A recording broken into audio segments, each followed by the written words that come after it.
आज हम लोग सॉइल हॉरिज़ोन्स के बारे में बात करेंगे। तो उससे पहले हम सबसे पहले सॉइल के बारे में जान लेते हैं। What is soil? So soil is the top layer of the earth where plants grow. It is made up of tiny rocks, sand, clay, dead plants, and animals, water, and air. So soil is like a blanket on Earth's surface. It is soft or loose and covers the hard rock below. It forms over a long time when big rocks break down into small pieces due to wind, rain, and sun. Then dead leaves, plants, and animals mix with it to make it rich. Soil जो होती है वो plants animals के dead remains से मिलकर बनी होती है। ये क्लाइमेट के ऊपर डिपेंड करती है। सॉइल को 100 ऑफ ईयर्स लगता है बनने में। बहुत सारे तरीके की सॉइल पाई जाती है हमारे वो इन्वायरमेंट में, जैसे कि ब्लैक, येलो, वाइट, ब्राउन, बहुत सारी सॉइल्स पाई जाती हैं। सॉइल का हम एक तरीके से गुड फ्रेंड अर्थवर्म को बोल सकते हैं, क्योंकि अर्थवर्म सॉइल को और भी ज़्यादा स्मूथ बनाने में हेल्प करता है। There are over 70,000 plus soil types. दुनिया में 70,000 से भी ज़्यादा सॉइल के टाइप्स होते हैं। सबसे ज़्यादा अच्छी सॉइल ल्यूमी सॉइल को कहते हैं, क्योंकि ये काफ़ी ज़्यादा न्यूट्रिशंस होता है सॉइल में। और दुनिया की सबसे अच्छी सॉइल यूक्रेन में पाई जाती है, इसलिए यूक्रेन को bread basket of the Europe भी बोला जाता है। लेटराइट सॉइल और सैंडी सॉइल उतनी अच्छी नहीं होती है, इसे बैड सॉइल कंसीडर करा जाता है।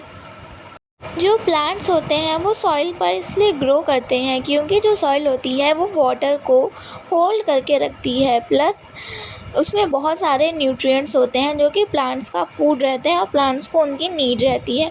प्लस ये रूट्स को पकड़ कर रखती है, रूट्स को सपोर्ट करती है। इसलिए हम सब लोग सॉइल के ऊपर डिपेंड रहते हैं। हमें हमारा फूड सॉइल से ही मिलता है और साथ में सॉइल में बहुत सारे लिविंग ऑर्गेनिजम्स भी पाए जाते हैं। तो सॉइल दूसरे लिविंग ऑर्गेनिजम्स का, जैसे कि बैक्टीरिया, फंगाई, माइक्रो ऑर्गेनिजम्स का घर भी होता है। Now we will talk about soil horizons. So there are total 5 soil horizons. First is O horizon, second is A horizon, third is B horizon, and fourth is C horizon, and fifth, that is last, is R horizon. So we will discuss line by line. सबसे पहले ओ horizon आता है। इसे organic हॉरिज़ोन या फिर carbonic हॉरिज़ोन भी बोला जाता है, इसलिए क्योंकि इसके अंदर बहुत सारा ऑर्गेनिक मैटर होता है। Organic matter mainly carbon contain करता है, इसलिए इसको कार्बोनिक हॉरिज़ोन भी बोला जाता है। इसके अंदर plants dead and animals dead होता है। ये ज़्यादातर फॉरेस्ट में पाए जाते हैं और ये बहुत ज़्यादा न्यूट्रिशंस से भरे होते हैं। इनका जो कलर होता है ये डार्क कलर के होते हैं और full of nutrients for plants इनके अंदर होता है। ये टॉप मोस्ट लेयर होती है। उसके बाद आता है ए हॉरिज़न। ये रिच इन ह्यूमस होता है।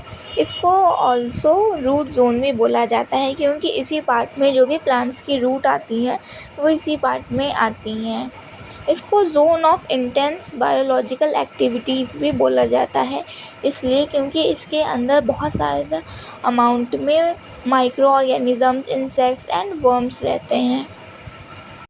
इस सॉइल का जो कलर होता है वो डार्क होता है, इसलिए इसको मेलानाइज्ड रीजन भी बोला जाता है और ये जस्ट बिलो ओ हॉरिज़न के रहता है। ये मेन लेयर होती है जहाँ प्लांट्स ग्रो करते हैं।